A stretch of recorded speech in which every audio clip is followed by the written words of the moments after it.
Hello, hello, hello, hello. Excellent. Thank you for the invitation. It's great to see all of you here. I'm sure you're slightly tipsy, so I will blaze through my talk. So that's us. Actually, a few people now changed. We're 9 of us. We're up in Dalston, where all of our lot are. And I will talk about this a project called Ecology of Color first. We're architects, but we tend to do quite weird work. I think half of our contracts are actually call us as artists. When you can't categorize someone, they just call you artist. So we never actually refer ourselves artists, but that's how it is. It's a project, it's a shed. It's a big shed in the middle of Dartford Central Park. The project started a quite weird way. The client, the Dartford Council, came to us and like, you guys are artists. We have a little problem in this tiny little peninsula in the Central Park. People have just go there to have drugs and other activities in the evening that might make a mess. And they needed to do something to solve that issue. And they wanted us to make some set of benches, I think, at the beginning. And we're like, well, I'm not quite sure bench will solve that. Maybe that'll aid it.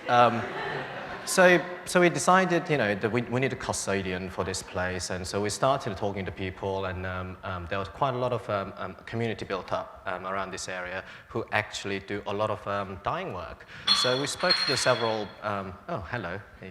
Good. So we started having a conversation, and this island was turning into a little, what's the word? Like school workshop for the kids. There were a certain species there of the interest. And we wanted to harness that energy and make this a more community shed, I guess, or classroom, however you would like to call it. So we looked at, our sketchbook kind of looks like that, nothing to do with the architecture in a way. So it's like, oh, so how do you make dye? How do you dye your yarn? And then that somehow turns into that.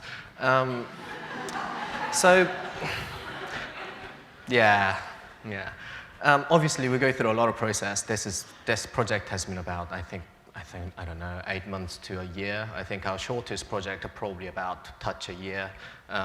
And this was a rather large shed with the outdoor covered area. And so people can have workshop upstairs. And if you don't have keys, you still can get away from the rain, which happens a lot in this country. As a part of a project, we wanted to make quite a colorful addition. I mean, the buildings in this country once were incredibly colorful. Now we all see all the Victorians painted black and white, but once it was a very colorful buildings everywhere. And we wanted to make that through a community workshop. But the quite interesting thing was we had about 50% of residents and 50% people from everywhere. We thought a lot of Islington, North London people will come down, arty people, but some people travel from Holland and Wales. I mean, I didn't quite get it, but anyway. I wanted to talk about pattern a little bit. This is quite a funny thing. I'm sure. Great. So it's perfect. I mean, how many bottles have you had so far? So this whole project. When we were designing it, and I was like, okay, color, and we need a really great pattern that we can work with. I found on my phone, I still have it as a cover. I found this pattern in this anonymous auction in Somerset House. I think it was 2008 or something. And I took the photograph, and that has been always my favorite piece of artwork. And you guys probably know these guys, Nuvu. And I was like, I need to find out who made this pattern. And lots of phone calls. A few days later, I found out it was Nuvu. And I found that they were actually downstairs from our office. So this is how whole collaboration began. So whole building things came together very quickly. We don't do very precision things. There's a bit of a slapdash, plus minus 100 millimeter type of things. Everything prefabricated, all came together very quickly. and it has some funky openings in a different ways, working with a different riggers. And now it's filled with people. There is now a central list of events, and I think they recently got quite a lot of funding to do more. Apparently, people do like taking photographs of that. Color, always good. Yeah, and now all the area around it became the garden, so now they're properly planting. St Pancras Churchyard. So in the city of London, there was this tiny, tiny little land that has not been developed since Great Fire, 1666. It's just so rare in the middle of the city of London. The reason was it was to protect the hell out of itself. Its burial ground, the church was once stood there, and if you basically dig, I think they told me, more than 300 millimeter from the soil, it's just going to basically stop any kind of development whatsoever. Burial ground, bones. Ugh. So that slice of land has not been touched.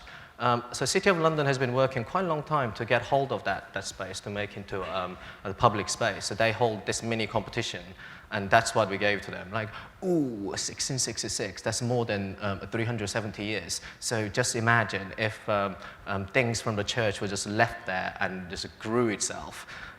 So the pew species we've been calling. So this is kind of nature. Things grow by themselves.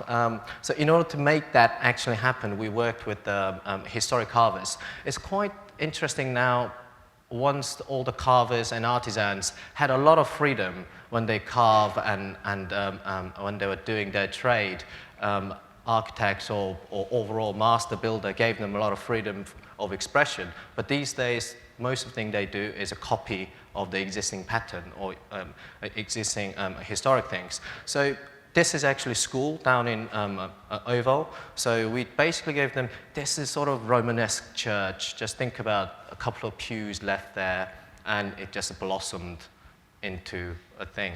Yeah, it took a while to kind of get them going. And then they started really going for it. This process took 6 months, about 10 different workshops, just carving away, just however they want it. And we get some weird bunch of carvings. You can probably realize a few political figures burning in the cauldron up there, and all sort of on just beautiful. Just let people do what they do best, and you get the best result out of it.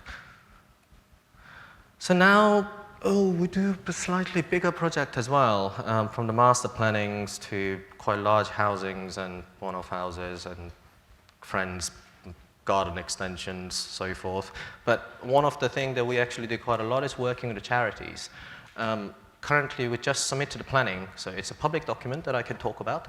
Down in Kent, there is an education facility for people with the intellectual disabilities. It seems like we're working with another group of intellectually disabled group in Ireland, because we tend to have quite active communication role with our client.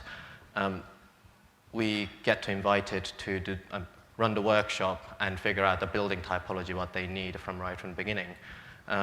So now we're making a small group of buildings, replacing their existing building. You can see in the background over there, those nice B&Q sheds into something slightly more robust, I guess.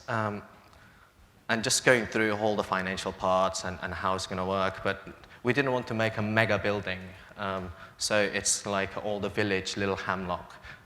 So we separated the buildings off into 4. And it's because it's all about being tactile, being outdoor, and learning from the land. Inside, between these buildings are all allotments and the gardens they can constantly see and be active about. Hopefully, it'll get built in a couple of years' time. Thank you.